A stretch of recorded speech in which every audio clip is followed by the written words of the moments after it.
I'm proud of you first and foremost to see you from running to be Miss Freshman and now you're running to be Miss FAMU. So tell everyone that doesn't know who you are, who you are. Well, greetings, everyone. I am Christelle Haygood. I'm a fourth-year pre-Masters of Business Administration scholar, hailing from the city where queens are truly born, Fort Lauderdale, Florida, and I'm humbly asking to serve as the 115th Miss Florida Agricultural and Mechanical University. And Heaven is her last name, y'all. I'm telling you. Heaven is her last name. Yes. So let's get into your road to royalty, because one thing about FAMU that I really love is that you guys have to show like that you guys are student leaders. You guys have to show that lane of, okay, I did this, I did that. Now I'm running for a huge position. So tell us about your road to royalty, starting with you being Miss Freshman.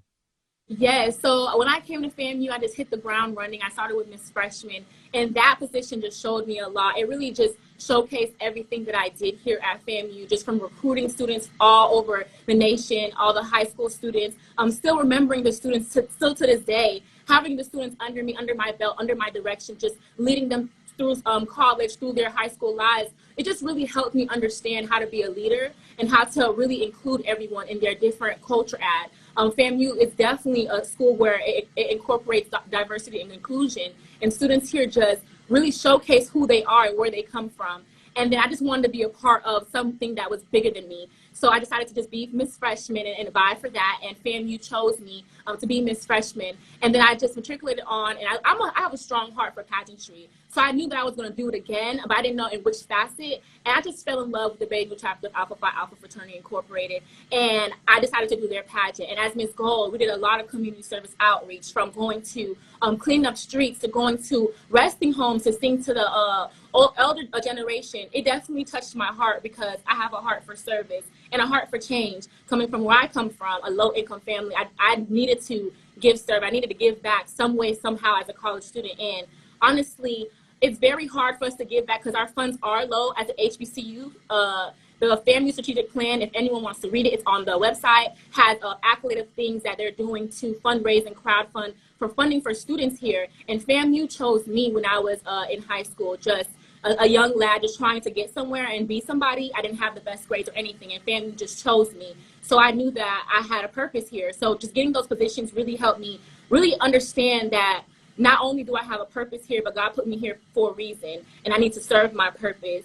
And then just, being Miss Gold, just being FYE peer mentor, being a resident assistant, just being Haitian, a part of the Haitian Culture Club, showed me that FAMU is really considering me and really loves me, loves my culture, loves my people, and just is really just loving me as a person today. And I really appreciate FAMU for that. My road to royalty was not easy, and it's not the easiest path, but heavy is the head that wears the crown, and I wouldn't change it for the world.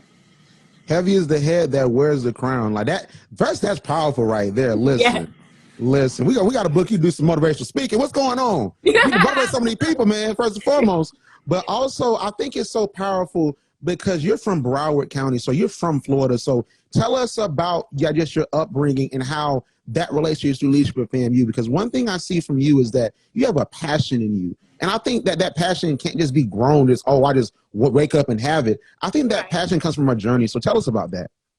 Well, my parents are immigrants, so we didn't have enough. I literally came to FAMU and just learned American culture. My first language was not English. It's actually Creole. I'm parle Creole. So I always would talk to people in Creole, talk to all my friends. I'll teach my friends what click and clack, well, like all the language, all the different things that we have here in Haiti. And all my life, I knew that I was Haitian. I didn't really get a chance to just speak English and just be a part of the world like I wanted to, because I had so much going around. Broward County is a place where low-income families reside, where we try to get education and we try to push the mold and push forward. But unfortunately, I still have to go back there and ensure that the students back there looking up to me, that I am representation from Broward County, and that I definitely pushed the mold and I did what I had to do. And it was very hard for Haitians here in America, from all the earthquakes and just all the bullying. I experienced a lot of bullying from just not speaking English or just looking different, because I didn't have it all. I never had it all. I didn't have a lot of things to give, I guess, to show on my body. I didn't have clothes. I didn't have I didn't have the book smarts, but I did have the street smarts, because my parents always taught me to ensure that to be a hustler, to ensure to be an entrepreneur in the small spaces, so that when you get the bigger spaces, you understand the way the world works. So my parents, I felt like they did a great job. I'm here now. I'm here representing them. I have their names on my back. I really understand that they are definitely looking up to me, looking at me to push the mold for my family and the people behind me. And just my upbringing was just not as the American way, but I know that it definitely helped me here in America. Man, that's powerful. And I think that what your story really says is the power of HBCUs. Right. HBCUs take us like, you know, one place, and then when we leave, it's a whole entire different aspect of who you are. Right. So I want to ask you this. So how do you think you've grown within your leadership positions? Because one thing that leadership does is it tests us. People test us. Like, it might have us messed up sometimes, but I think that, you know, leadership is important because even as an alum, you know, in my work environment and just in business, like, I don't think I'd be an effective business leader had it not been for my HBCU experience. So, so far, you're running to be Miss FAMU. So how do you think you've grown from these student leader positions? I think I've grown just by the impact, just who I am. I knew that when I came from Broward County, I just had a lot of influencing factors that was holding me down. And I didn't activate my activism and who I was. I wasn't the Christelle I am now. I didn't show up like I was supposed to. But when I went into these FAMU positions, FAMU has a way of molding you, and FAMU has a way of pulling that out of you, that activism, that leader, that person that you always wanted to be. So when I came here to FAMU, I knew that I wasn't going to leave the same. I knew that I was going to go back to Broward County and that people were going to see my face, not only see a change, but want to aspire to be my friend or aspire to be things that I'm doing right now. That's the only thing I wanted to. I wanted my niece to know that I am pushing the mold for us, not only for us, but for the Haitian community, the Caribbean community, people that are in low-income families, that have single-parent households, that have dealt with real-life things. And that is not giving a facade. That's showing up how they truly are, and to really ensure that they're pushing the mold like I am. So FAMU definitely gave me those opportunities and just made me a better person, a better woman that I am today. Wow, like, listen, you always got me speechless, Christelle. I can't be speechless, Christelle. You need to stop it. I can't stop talking in the interview. Golly, Christelle. But listen, you are powerful. Like that is thank you. And it's amazing how, like, you know, because I see the growth, like, you know, me, you know, seeing, you know, just your student leadership and what you've done throughout these years. I really see the growth, and that's what I really like from you, is that level of passion just to make a change. So I want to get into the declaration of candidacy, because I think that that's one of the parts of the FAMU election process that I really love, because it's pageantry on 1,000. Like, so what I want to do is that for the folks that don't know what the declaration of candidacy is, I want to play a little snippet of yours. So let's play a little snippet of your declaration of candidacy. Heart, hand, and field. These are the cornerstones on which FAMU lives. But when heads get too big and when hands stir up trouble, the field dries up and turns into rubble. You see, a servant leader must first commit their heart if they truly plan to serve and do their part. Not you acting it out. Not you acting it out. Not like I try to be a little personable. I want everybody to be personable on this live. So I try to act it out to make everybody laugh. So you telling me we done make HBCU post verses? Okay. Like, you know how they be doing the song and they be rapping it. I love it. So listen, explain first and foremost. Explain to us what declaration of candidacy is. Well, declaration of candidacy is where you showcase to the student body what you're running for, why you're running for, and why you're here, and why you're here to stay. So if I can just go into explaining my declaration, speech, heads, hearts, hands, and fields, those were the pillars that FAMU stand on. And I believe that with our heads, that we can come together and change FAMU for the better. With our hearts, coming together, loving each other and fellowshipping with the Rattler Nation. Hands, just working together. All of our forefathers and all of our founding fathers, they definitely worked with their hands to build FAMU. With 15 students and 2 instructors, FAMU definitely pushed the mold to thousands of students and more instructors here today. So, and then field.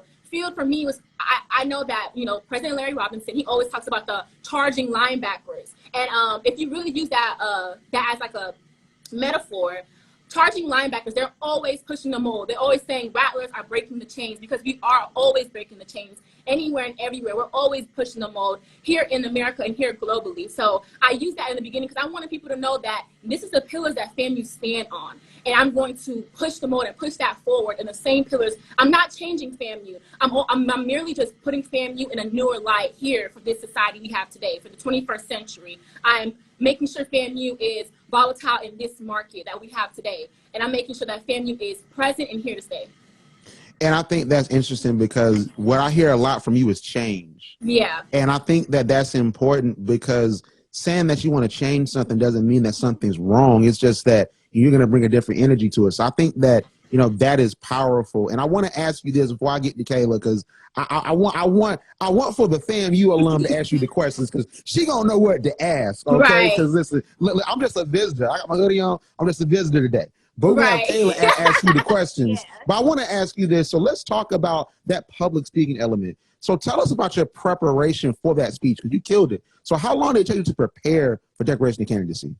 It took me about a week and a half. I definitely pride myself on the School of Business and Industry, where I am a mistress of ceremonies, where I advocate for the students in forums with corporate partners. I have a great relationship with corporate partners, and that I know them at the forefront, so I can help students and bridge that gap between the corporate partners, FAMU, faculty, and students. And I pride myself on my school because they really honed into the public speaking portion, and the School of Business and Industry here at FAMU is the best School of Business and Industry. We talk about it all the time. Rattlers strike, strike, and strike again here at the School of Business and Industry. And we talk about just public speaking and really going past the mold. So how I prepared for it, I believe that it just molded me to this day. I really feel like my school really ensured that, you know, they wanted me to know that public speaking is important and that it's a part of the society we have today, and that your message has to be delivered in the way you want it to deliver, but you also have to speak in it articulately, and you also have to articulate your words, because I am Caribbean. So I can go back and forth from my language to talking about, you know, when I said greetings, salutación, saludos. Saludos is Spanish, and, you know, salutación is French. So just having those dialects, just really understanding the difference between articulating in the different languages, they really taught me how to break them apart. Because I used to just speak, like, all my friends still tell me I still have a little accent now here and then, but I used to like slur my words really like all together all the time, and nobody would understand what I would say. And sometimes when I get nervous, I'm nervous now, even though I feel like a little, you know, hype and everything, I am very, very nervous. And when I get nervous, sometimes the words are going so fast in my head, I don't remember, or I don't know what to say. And I just start to, you know, stumble over my words. I start to just, you know, just think about it too much. But I just slow down and I start breathing. And I'm like, you know what? You're here for a reason. You're here to speak. You're here for somebody on this live. I'm here to say, I'm not here for myself. I showed up for someone on this live. So that's how I prepared. Just showing up. And even if I stumble, even if I say, you know, just stutter, I say, excuse me, I'm sorry, I'm going to, you know, reboot and continue to talk. So even right now, like, words are growing in my head, but I have to slow down and really understand who I am, why am I here, and I should speak on the level highly of myself and speak on the level I should. Right. And I think that's important because, you know, for me, I stutter. You know, I've stuttered all my life. And like one thing everybody tells me is that when I do stuff like this, I don't. But if I do, that's the Randall way, okay? And I think FAMU roll off me a little bit because if I stutter, you're gonna wait to hear me in my sentence. Okay, no, we ain't doing it. I'm sorry, no, you're gonna hear me. You know what I'm saying? So, but I love it. I love the relatability. You know what I'm saying? Because that's important, because I think that oftentimes what a lot of people think when it comes to, you know, queens is they think that, you know, they're unrelatable. You guys are old, you guys are so beautiful and it's out there. But I think you have a level of relatability. And I really want to, you know, toss to Kayla, because I think it's a lot of great points of your campaign that we can touch on. So Kayla, you here, Kayla? I'm here. Hey, y'all. Hey, Kay. So when I was looking over your platform point, Christelle, the one that stuck out to me is Beyond the Crown. So can you just explain to the audience what this platform point means to you? Yes. So if no one knows, I have platform points. That's what all queens have when they want to have initiatives for their university. So Beyond the Crown is a platform points where I just want students to know that the Royal Court is relatable. We are real people. I'm from Broward County, Florida, where people may seem it's the hood. So I want people to know, like, I'm not this just hood rag girl. Like, I have a personality. I am who I am. And I love to do makeup. I love to get ready with me. I love to, you know, really just show who I am and show up how authentically who I am. So I want people to know that the Royal Court has their own personalities, and this is how our personalities fit together. So it's a vlog just showcasing, a one-day vlog showcasing everything that the Royal Court does, from going out to eat, from fellowship. I want to ensure that to show people that if you want to vie for this position, understand this is a family, and that this is not just a position for everyone to just move on later on in life. No, we're here together for a long time, for a lifetime, because my Royal Court 2018 Chancellor Royal Court, we talk every day. We still talk today. We still talk in my campaign. Like, they're just really my backbone, my foundation. And they understood that if I'm going to vie for this position, they have to be behind me, because they know that they've been there before. They've been in my shoes before. So they want to ensure that they can help me. So I want to showcase that and put it on my YouTube so that not only FAMU could see, but HBCUs can see and other Royal Courts can see, to be personable as well and show up as your authentic self, that you don't have to just be a queen and just not be personable. We want to see who you are. We want to see you beyond the crown. I love it. I love it. Kayla? Yes. And so I do have another question. Your freshman year, your campaign was on campus, and now you're running for a campus-wide race, and it's virtual. So how do you feel about that? I feel great. I feel like change. I embrace change. I love this pandemic campaign. I call it the pandemic campaign because we're really in a pandemic, and I really have to adhere to COVID-19 guidelines. And I'm okay with that. I'm okay. If I can include the safety of my community, of the Rattler community, I'm going to do so in the best way that I can. And the best way that I can for campaigning is doing it virtually, and to ensure that I can still create events and find innovative ways to still have the Rattler community still engage with me and still be there with me virtually. That's okay. We're already on social medias. We're already on our phones. I'm embracing the change. I'm embracing TikTok. I'm embracing Instagram, Facebook. I'm embracing everything because I'm okay with change, and that's the only way we're going to grow if change is present. So I want to ask this, though. I want to ask this real quick. So it was an interesting question that someone brought up in the comments. So I think that this question, I want to pose it to, all of you. I want to start with you. So what do you bring to the table? And I think that that's an important question, because I really want to see the definition of what a queen is change, because HBCU queens are not just a look. You guys look amazing, but you're not just that. And what we've seen within, the culture of HBCUs is HBCU queens are supposed to be motivational speakers. They're supposed to be the representatives. They're supposed to be the ones recruiting. So it's not just a look anymore. It's not just a smile and a wave. And one thing that I hate to hear is, these HBCU queens, the football season isn't here. I know them from smiling and waving. That's not good. That's not good at all, because HBCU queens are more than that. So I think it's an important question. So what do you think you bring to the table in this position? I think I bring a multitude of things. If I could just take everyone down on memory lane, I bring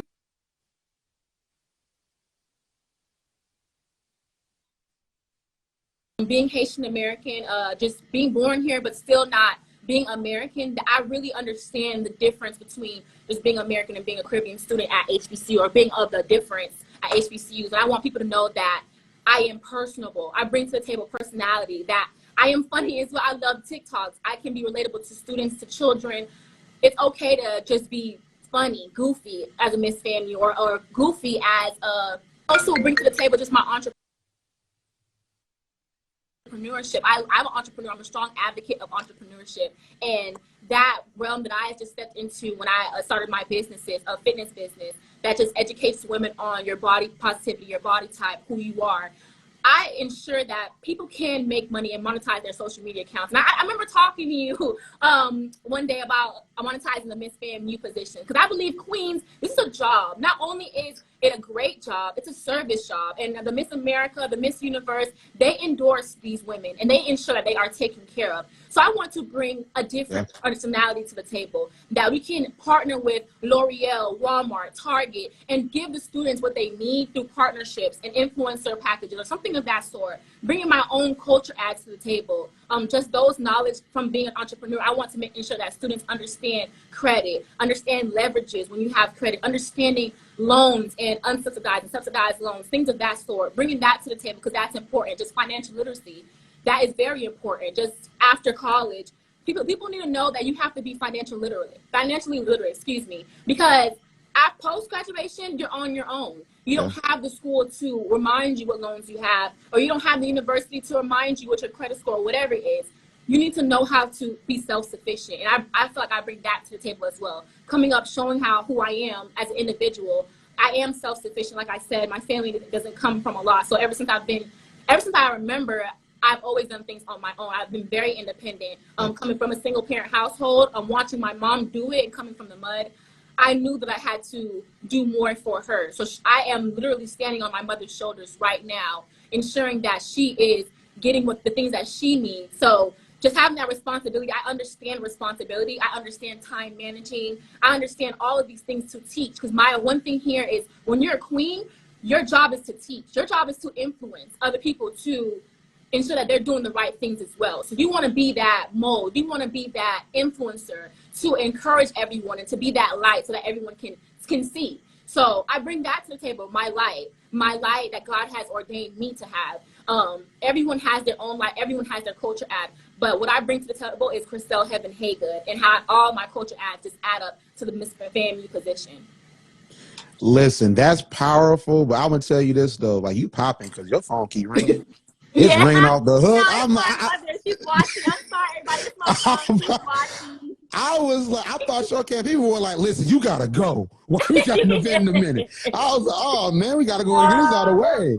But I gotta ask you this one last question before we just get into just talking about, where we can find you, what you have going on next. So let's talk about your music video, because that's one thing that I just like. FAMU, like, y'all put together some great musical compositions for campaigns. The first one I heard, like I said, I go back with FAMU. The first one I heard was when Amani remixed Swag Surfing during her campaign. I still remember she was like, "Go cast your vote, go cast your vote." Amani ain't no joke. I remember that. That's been 3 years ago. So you did a remix to High Fashion. So tell us about how that came about.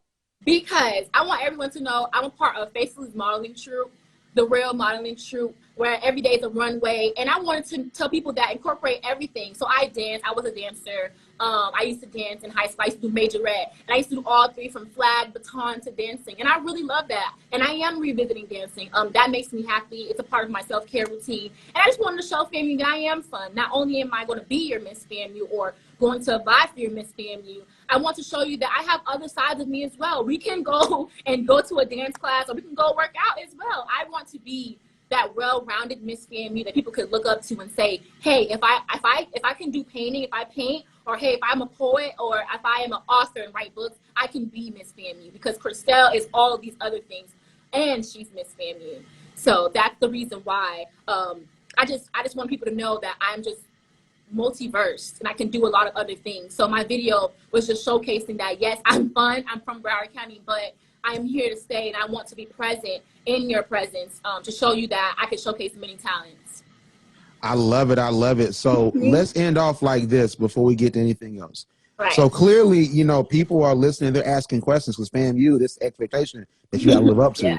So I want you and I'm going to let you do your thing. So what is your 30-second pitch to the FAMU student body for you to be Miss FAMU? Go ahead. FAMU, heavy is the head that wears the crown, and I am ready to serve you and the community rattlers around us, because our journey starts now, our journey towards greatness, because FAMU today is always FAMU tomorrow, and FAMU forever, because my heart truly belongs to you, and I humbly ask to serve you too. So the 23rd is voting, and please vote Christelle Haygood for Miss FAMU. You know what to do, Rattlers. Listen, y'all are some rappers, man. I just y'all be rhyming every word. Like I remember it was an episode of Danny Phantom where like they like it was a villain that made them all got trapped in this thing where y'all had to rhyme for Christmas. That's why I feel like I hear y'all. All y'all was rhyming on different things. Y'all all were rhyming. I'm coming out with my EP. Look, y'all some lyricists, and listen, get you called on there too to do a feature at this point, because like her song was hard, but y'all did that. So listen, so I love this interview. We have to go on and move on. So just let everyone know where they can find you, what you have coming up. Well, guys, you can find me on Twitter, Instagram, and Facebook at I am Christelle H. And my entrepreneurship, my business page, at The Hottie Bill. Hottie Eats and Style Like HB. And what's coming up is voting. Also, we have other events, but I wanted to keep it a secret because the events are a surprise. I want everyone to be surprised when they come on the events because we do it bigger and better here. So it's really quickly, one last question before we go. Tell us about the pageant because I think it's coming on tomorrow, isn't it? Yes. The pageant is this Sunday. It's going to be on YouTube, on Student Elections, their YouTube page, So when you look up Student Elections, FAMU pageant, and the pageant will come up and it's going to be live. So I hope to see everyone there. And if you